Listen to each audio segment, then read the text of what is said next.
পৃথিবীর সবচেয়ে বিতর্কিত অঞ্চলগুলোর একটি কাশ্মীর। ভারত, পাকিস্তান আর চীন তিন দেশই দাবি করে থাকে এর বিভিন্ন অংশ।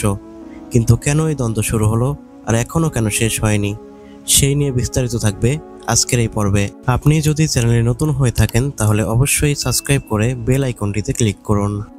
1947 সালে ব্রিটিশ ভারত ভাগ হয়ে জন্ম নেয় ভারত ও পাকিস্তান। তখন কাশ্মীর ছিল একটি স্বাধীন রাজ্য।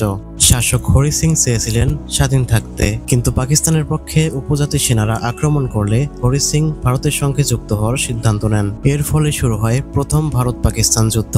1949 সালে জাতিসংঘ হস্তক্ষেপ করে যুদ্ধবিরতি আনে, ফলে কাশ্মীর ভাগ হয়, এক অংশ ভারতের নিয়ন্ত্রণে আর আরেক অংশ পাকিস্তানের নিয়ন্ত্রণে। এই রেখাকেই বলা হয় লাইন অফ কন্ট্রোল। 1962 সালে চীন ও ভারতের মধ্যে যুদ্ধ শুরু হয়। সেই যুদ্ধে ভারতের লাদাখ অঞ্চলের আকসাই চীন চলে যায় চীনের নিয়ন্ত্রণে। এখন কাশ্মীর তিন ভাগে বিভক্ত, ভারত, পাকিস্তান আর চীন।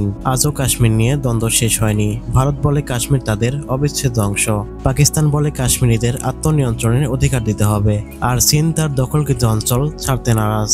2019 সালে ভারত জম্মু ও কাশ্মীরের বিশেষ মর্যাদা বাতিল করে সরাসরি কেন্দ্রশাসিত অঞ্চল ঘোষণা করে।